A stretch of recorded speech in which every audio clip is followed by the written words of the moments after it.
نحمدہ و نصلی علی رسولہ الکریم۔ السلام علیکم ورحمۃ اللہ وبرکاتہ۔ سامعین محترم، آج کی میری تقریر کا موضوع حضرت حسین بن علی رضی اللہ عنہما کا بیان کہ حضرت محمد بن حسن رحمۃ اللہ علیہ کہتے ہیں کہ جب عمر بن سعد نے لشکر لے کر حضرت حسین رضی اللہ عنہ کے پاس پڑاؤ کیا اور حضرت حسین رضی اللہ عنہ کو یقین ہو گیا کہ یہ لوگ انہیں قتل کر دیں گے، تو انہوں نے اپنے ساتھیوں میں کھڑے ہو کر بیان کیا پہلے اللہ کی حمد و ثنا بیان کی، پھر فرمایا جو معاملہ تم دیکھ رہے ہو وہ سر پر آن پڑا ہے، ہمیں قتل کرنے کے لیے لشکر آ گیا ہے، دنیا بدل گئی ہے اور اوپری ہو گئی ہے، اس کی نیکی پیٹھ پھیر کر چلی گئی ہے اور دنیا کی نیکی میں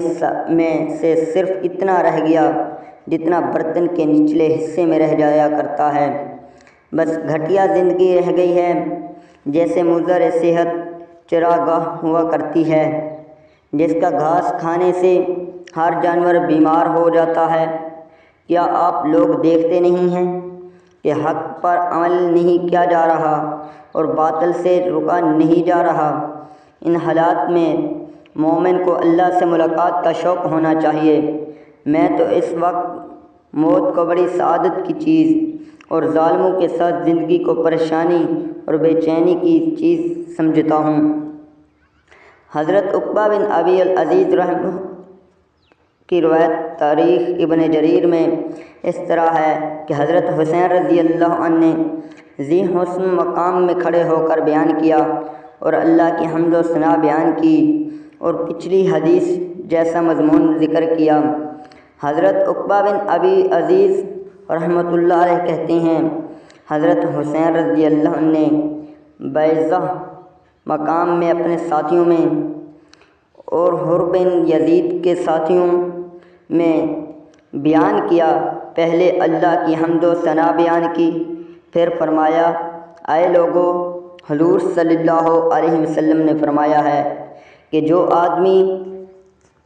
ایسے ظالم سلطان کو دیکھے جو اللہ کی حرام کردہ چیزوں کو حلال سمجھے اور اللہ سے کیے ہوئے معاہدے کو توڑے اور حضور صلی اللہ علیہ وسلم کی سنت کا مخالف ہو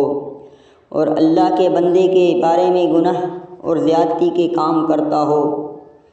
پھر وہ آدمی اس بادشاہ کو اپنے قول اور فعل سے نہ بدلے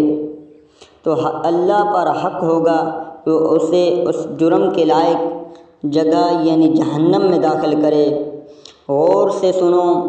ان لوگوں نے شیطان کی اطاعت کی اور شیطان کی اطاعت کو لازم پکڑ لیا ہے اور رحمان کی اطاعت کو چھوڑ دی ہے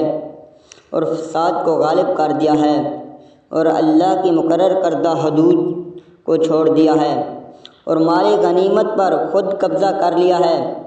اور اللہ کی حرام کردہ چیزوں کو حلال اور اللہ کی حلال کردہ چیزوں کو حرام قرار دے دیا ہے۔ ان لوگوں کو بدلنے کا سب سے زیادہ حق مجھ پر ہے۔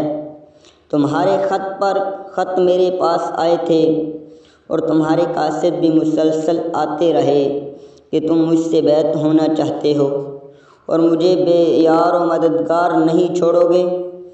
اب اگر تم اپنی بیعت پر پورے اترتے ہو تو تمہیں پوری ہدایت ملے گی، اور پھر میں بھی علی کا بیٹا حسین ہوں اور حضور صلی اللہ علیہ وسلم کی صاحبزادی فاطمہ رضی اللہ عنہ کا بیٹا ہوں۔ میری جان تمہاری جان کے ساتھ ہے اور میرے گھر والے تمہارے گھر والوں کے ساتھ ہیں۔ تم لوگوں کے لیے میں بہترین نمونہ ہوں، اور اگر تم نے ایسا نہ کیا اور عہد توڑ دیا اور میری بیعت کو اپنی گردن سے اتار پھینکا تو میری جان کی قسم ایسا کرنا تم لوگوں کے لیے کوئی اجنبی اور اوپری چیز نہیں ہے، بلکہ تم لوگ تو ایسے میرے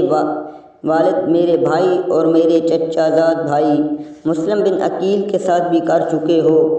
جو تم لوگوں سے دھوکہ کھائے وہ اصل دھوکہ میں پڑا ہوا ہے۔ تم اپنی حصے سے چوک گئے اور تم نے خوش قسمتی میں سے اپنا حصہ ضائع کر دیا، اور جو عہد توڑے گا اس کا نقصان خود اسی کو ہوگا، اور عن قریب اللہ تعالیٰ تم لوگوں سے مستغنی کر دے گا، تم لوگوں کی مجھے ضرورت نہ رہے گی۔ والسلام علیکم ورحمۃ اللہ وبرکاتہ۔ یہ حضرت حسین رضی اللہ تعالیٰ عنہ کا بیان تھا جو میں نے آپ کے سامنے پیش کیا ہے۔